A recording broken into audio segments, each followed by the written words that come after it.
Hello Airsoft friends! Before we get into this video, I just want to let you know that the Patreon has been fully updated. Each tier has its own unique rewards, and as you go up the tiers you get all of the existing tier rewards too, and at tier 3, or Airsoft Legend, you get entered into a monthly giveaway draw where each month we'll have different prizes ranging from rifts, rifles, pistols, etc. to StayFreshShoe merch and Project Airsoft accessories. This month the winner of this giveaway will receive a £50 Project Airsoft voucher, and also they're going to be walking away with that Airsoft gun manufacturer L96 Airsoft sniper rifle worth, what, £60?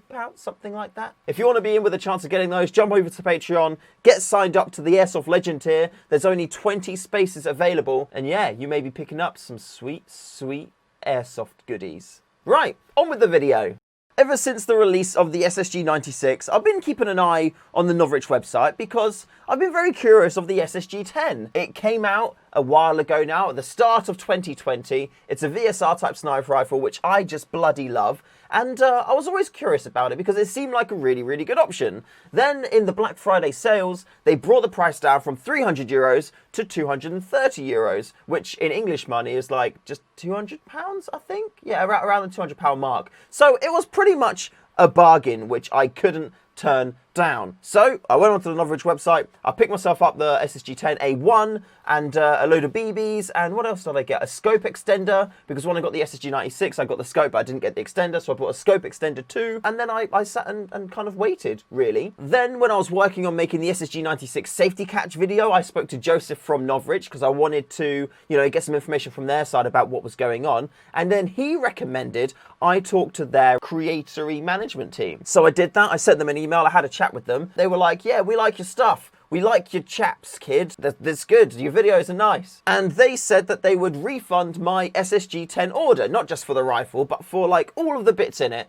in a way to help support the channel and help me to create more content. So thank you very much, Novritsch chaps, and especially Mr. Dan, who's my kind of like main point of contact. And of course, thank you very much to Joseph too, for putting me in touch with them, because without you, then this probably wouldn't have happened, or it definitely wouldn't have happened. So thank you, Joseph. Thank you very much. And here we are now. One thing I do want to say is that just because I've received this rifle from Novritsch sans payment, it doesn't mean that I'm going to be, oh look, it's great, and just say like it's fantastic. I'm going to be completely honest about my opinion, because like with my products, if something is rubbish, or if something's bad, or something breaks, I want to know about it, because then that gives me the opportunity to fix it. And I'm going to treat them with the same respect and acknowledgement of, you know, they're a professional company, they've got a product, any feedback they get is going to be, you know, well wanted and enactable. So yeah, this is my pledge to you, the viewer. This is my pledge to Novritsch, and also, quite importantly, it's a pledge to myself, because I want to stay true to myself as a business person, and I want to afford the same respect onto all of the partners that hopefully I'll be working with in the near future. So yeah, that being said, the SSG10 A1 did arrive quite a while ago. Luckily, I didn't get caught up in the delays caused by DHL, is it? DHL? I think it's DHL, UPS, whoever it is that they were delivering the parcels. But the bad thing is that it's literally just been sat in my room since it arrived because I've not been able to go out and play with it. The SSG96 came, so I took that out and I managed to get 2 days of gameplay with that. And then we went into lockdown, and since then, it's been a no-go. Yeah, it's been a no-go. So I haven't used it yet in the field. So this is a very fresh kind of look at it. And yeah, it's the first time he's going to be on camera. So let's just take a little look at it. Now, of course, I have had this for quite a while now. I have removed it from the box. I have put the scope on. I have done a few test shots with it. And I have modified the spring. The reason being, which is the first very important note to note, is that I bought the 500 FPS version of the rifle, and when I received it, it was firing about 540, 550. So, if you're going to get this rifle, or any of the other rifles, I would highly recommend get the FPS limit down from the one that you would be requiring to use. At least that way there's more of a chance, or it's much more likely, that the rifle's going to be site legal out of the box, as opposed to, you know, you having to cut springs down, which is what I've done. But I've managed to cut it down quite well, and at the moment this is firing about 485, if I remember correctly, so I'm happy with that. So first thing that you notice with the SSG10 A1 is the feel of the stock. It's got this nice kind of like rubberization on it. It feels really, really nice in your hands, and granted, when you use this, you're going to be using gloves, and I imagine the glove grippy texture is going to match up with this quite nicely. One thing to note is when this arrived, one of the bags of silica gel had actually broken in there, so there was a lot of like silica around the place, and actually had managed to get into the barrel. So before kind of doing anything with it, I took the whole thing apart, I cleaned it all out because there was some like silica gel kind of residue in there, and as you know, the reason why silica gel's in there is to capture moisture, so it was just kind of like making a bit of a mess around the place. Nothing to do with like Novritsch or anything like that, it was just a bad bag of silica gel. No big issue really, just cleaned it up and it was all good to go. It did come with just the one magazine on there, and as I learned from using my SSG96, I kind of feel like at the moment with these kinds of sniper rifles,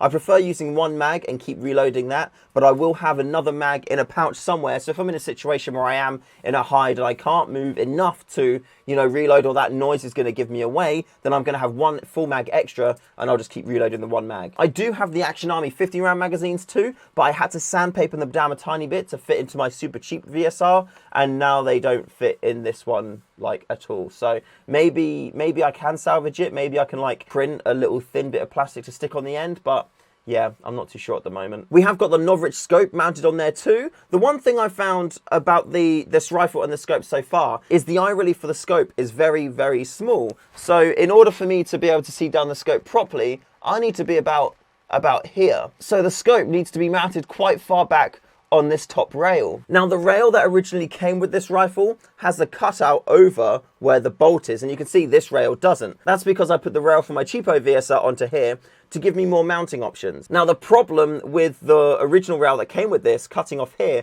is that you're very limited in where you can actually mount your scope. And I kind of feel like it's quite an oversight on the production guy side of it, just because I 100% need to mount my scope here. And ideally, I'd mount my scope further back, further towards my eye. But the only way I can physically do that at this point in time is by removing this scope ring and only using that one and then moving that back. And that's definitely something I'm not going to be doing because I need to make sure my scope is secured. So you can buy from the Novritsch website a rail like this, a Picatinny rail like this, so you can put that on and you can mount your scope pretty much anywhere.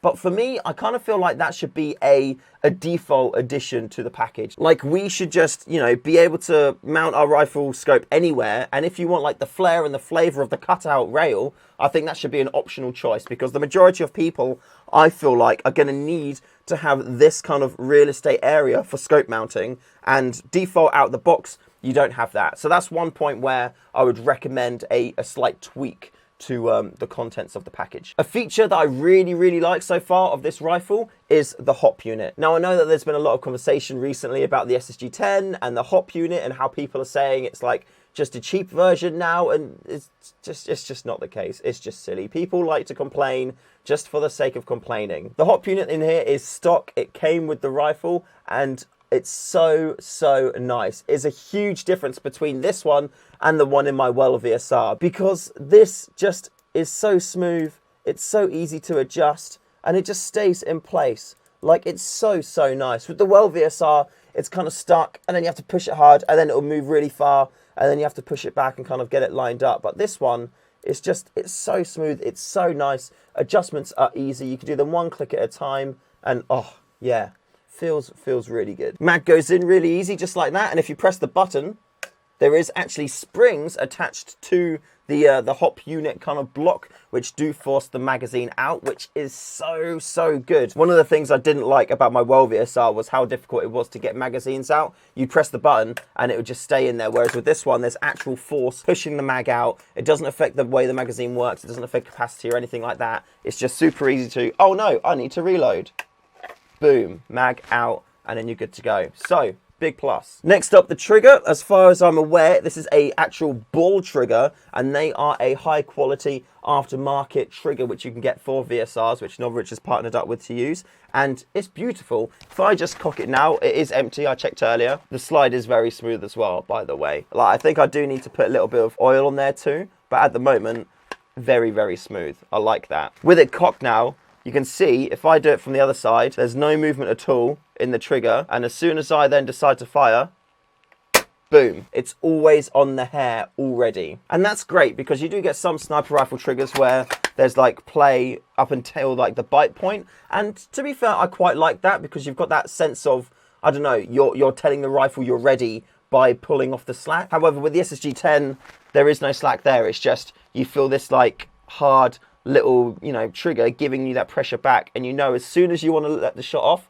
just give it a squeeze and then you're good to go. It's a very positive feeling. Looking at the buttstock, it's got the rubberized Novritsch name logo on the back. And this is actually really good. It really grips into your shoulder. It really kind of like keeps it in place, keeps it sturdy, which is something which I really enjoy. Like the rifle, it is a little bit back heavy at this point in time with my hand like there. I would expect it to stay in my shoulder, and it is doing like that purely from the grip on the rubber back pad. It doesn't want to go anywhere, which is really good to see. It's also really easy to remove. So if you wanted to store anything in there, you may be able to put like, I don't know, a speed loader in there if you wanted to. Look, I've got a magazine. Can that go in there? There you go. Boom.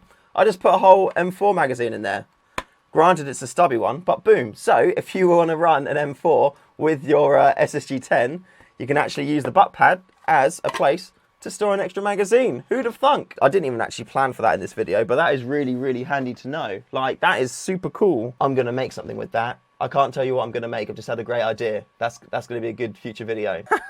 Genuinely, that's so sick that you can fit a mag in there.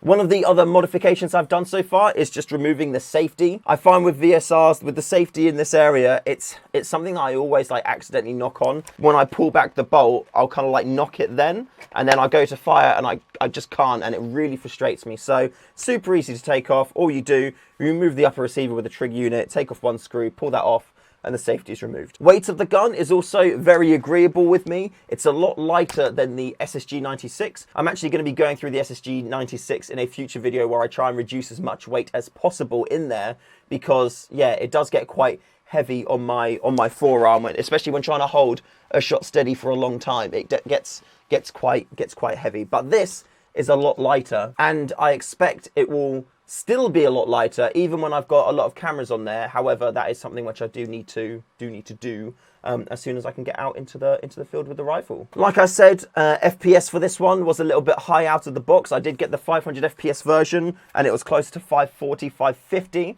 So I did cut the spring down a little bit, and now it's running about 485. So it is currently site legal, but again, kind of echoing what I said before, if you're looking to get a Novritsch rifle, I've experienced this with two so far, so it's probably, you know, a good rule of thumb. Just get the one for the limit below the limit that you want. So if you're going to play at 500 FPS, get the one rated for 450. So yeah, that is my preliminary look at the SSG10 A1. I am looking forward to getting it out in the field and playing with it because, yeah, I really want to do that. So sadly, at the moment, I can't comment on, you know, range or accuracy or shooting or anything like that, but the trigger release feels really nice. It feels like a premium rifle, even though it's not at the premium price tag. So I think that's exactly where Novritsch wants his rifles to be situated within the market. So yeah, I'd say this is in a good spot so far. But yeah, I won't know everything until I get out in the field, and hopefully it won't be too long until that point. Thank you very much for watching, and also big thank you to Novritsch and the team for sending me the rifle down. Really, really, really appreciate it. Once again, check out the Patreon. The rewards are going to be kicking off straight away. The draw for the £50 Project Airsoft gift voucher, and also the L96 Airsoft sniper rifle, which we covered in a previous video, will be drawn at the end of January. Of course, there's nobody in there at the minute, so if you sign up now, you'll be the only person, and you're going to walk away with all of that stuff, over £120 worth. And if there's two people, you've got a 50% chance. So it's, yeah, it's very, very good odds, let's just say, at this point in time. Once again, thank you very much for watching. Please do hit that big sub button if you haven't yet. Remember to call your hits, and I'll see you in the next one.